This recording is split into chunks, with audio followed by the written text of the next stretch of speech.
In November 1981, the Little Quaker football team began a season filled with promise, high hopes, and hard work. With only 8 returning players from the 1980 squad, they were young and inexperienced as a team. They entered the 81 season with the pressure of a long winning tradition behind them, 18 undefeated seasons in 28 years. All-star teams from Maryland, New Orleans, California, and Florida tried to break that tradition.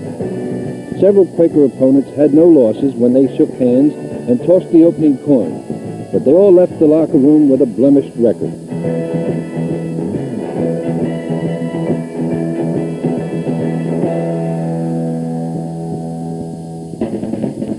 November 7th, opening day, and the Quaker defense was more than ready for the Maryland All-Stars. John Miller, Peter Montag, Joe Portello, Jimmy Irvine, and Charles Stretchman, number 80, spent most of the afternoon in the Maryland backfield. Middle linebacker Andy Killer, number 55, made sure nothing came up the middle, and the Maryland running game had nowhere to go but down.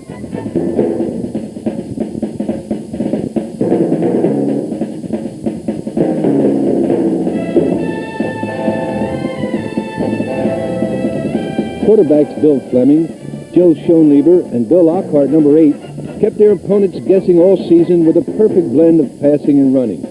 Here, Maryland was thinking pass, but ended up watching one of the most exciting runs of the year as Robert Curtis took one 68 yards for a touchdown.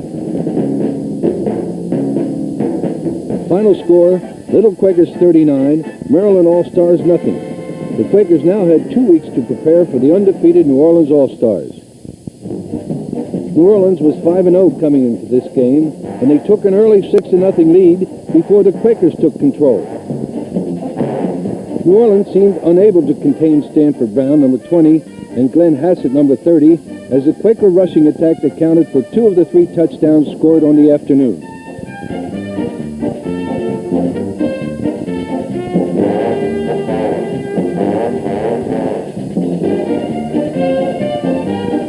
But it was the defense that decided that the New Orleans winning streak was going to end, for if they weren't sacking their quarterback single-handedly, then they made it a team effort. And what a team.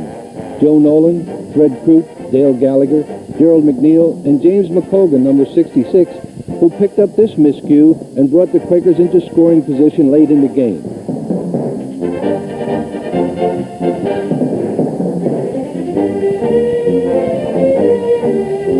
The highlight of the game was made by the special teams, as Mike Donofrio, number 23, turned what looked like a short return into a brilliant 70-yard touchdown.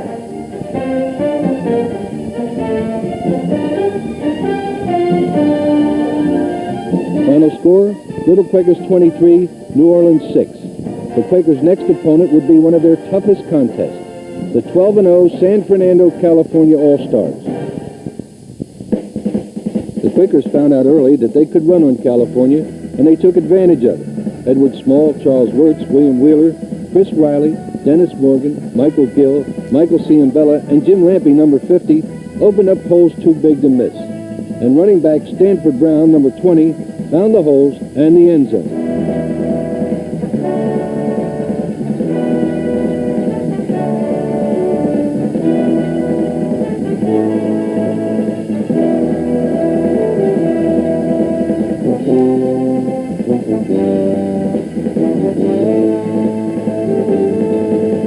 Quarterback Joe Schoenlieber couldn't miss the holes either. And he ran untouched for 6 points.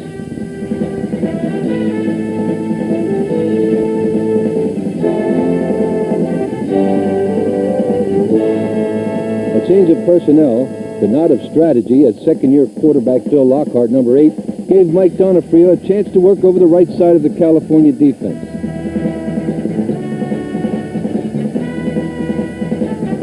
And then he took care of the left side himself.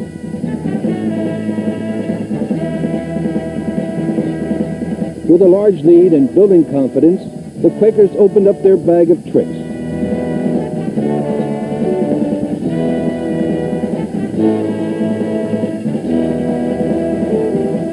California tried some of its own sleight of hand. but John Hale, number 22, didn't seem entertained.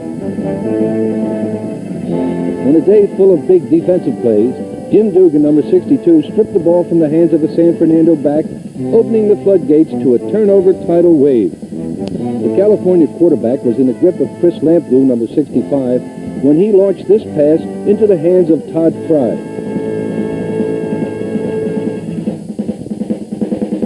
Mike Schrager and Thomas Creed, number 71, teamed up on this interception. California didn't seem to take the hint from the Quaker secondary, so Chris Morton, number 24, repeated the message.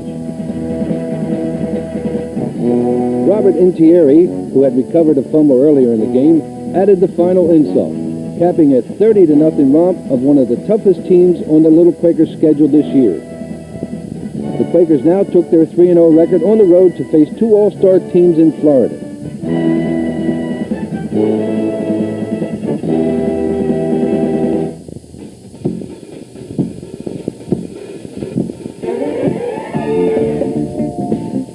Glenn Hassett, number 30, and his teammates had no trouble getting motivated for their game with the 11-0 Delray Beach All-Stars.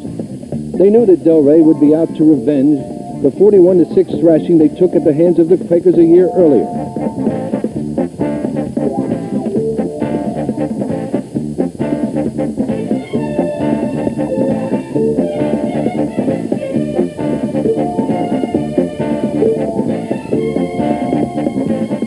Hassett seemed to take the Quaker running game into his own hands, and he had little trouble running out of the hands of opposing defenders.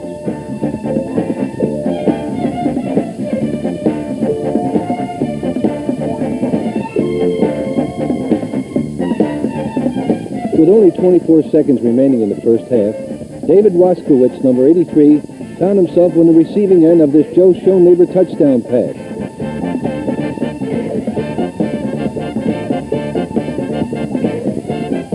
Schoenleber wasn't finished yet, as he added 2 field goals to the Quaker score. The Quaker defense again kept pressure on the opposing quarterback, often not giving him time enough to execute a handoff.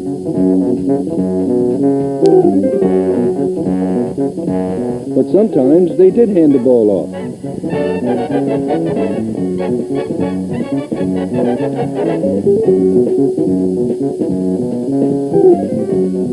It was obvious that the Delray All-Stars hadn't spoken with the Quakers' last opponents, for if they had, they would have known better than to pass against the likes of Jim Bass, number 10, Patrick Delaney, number 18, and Mark Skozinski, number 42.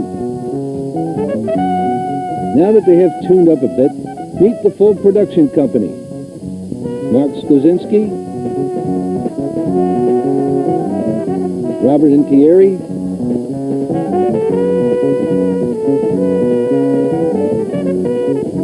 David Clark, a second-year defensive back, and finally Jim Vagnoni, number 84, also a veteran of the 1980 team, who remembers last year's win and will savor this year's 18-0 victory.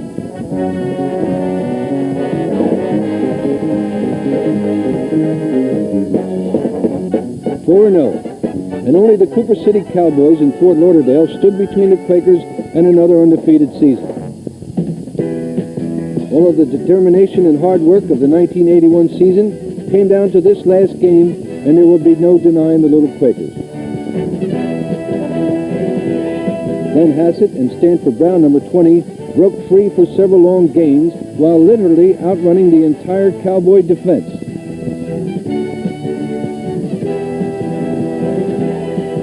The Quakers could boast of their depth in the backfield, with fullbacks Robert Miller and Thomas Stull, running backs Cannell Hudson, Glenn Hassett, Stanford Brown, and Scott Webb, number 32, who had his finest day in this last game.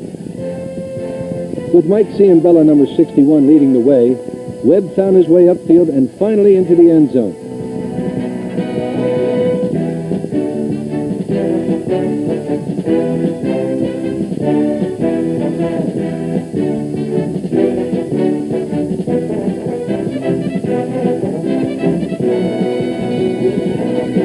The Quaker defense let their presence be known early, and the Cowboy offense never got started.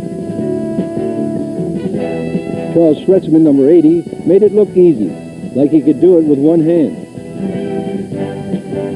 With an uncanny nose for the big play, John Hale recovered this Cooper City gift. Bill Lockhart showed his gratitude by lofting a 10-yard touchdown pass to wide-open Andy Garzinski.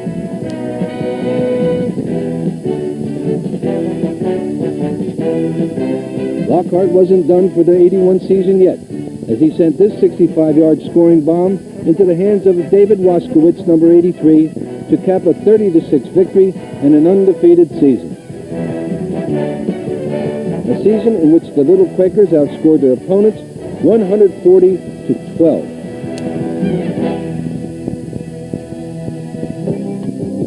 It is the effort and concern of all the members of Coach Levy's staff that have helped build his amazing 132-win, 14-loss career record.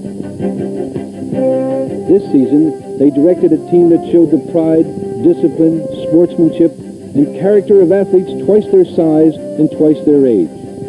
They each have made their contribution to a process which has, through the years, seen boys become men and men become the athletes that have always typified the Little Quakers football team.